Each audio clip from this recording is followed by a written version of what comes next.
অত্র বাংলাদেশের ৬৪ জেলার জনসাধারণের প্রতি দৃষ্টি আকর্ষণ করে বলছি, আপনারা আর কত অচেতন থাকবেন।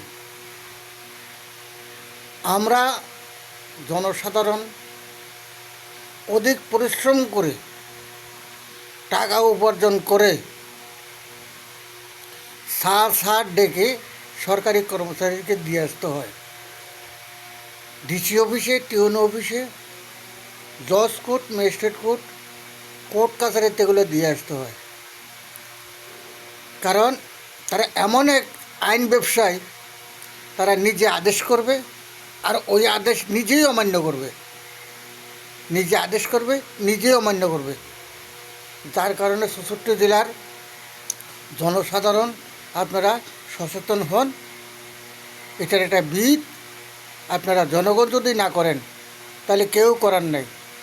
আর এই কাজগুলো করায় সরকার, যেই কোনো সরকার আসে ওই সরকার এই কাজগুলো করায় তাদেরকে দিয়ে, সরকারি কর্মচারীকে দিয়ে। কারণ সরকারি কর্মচারী থেকে বেড ওরাও পায়,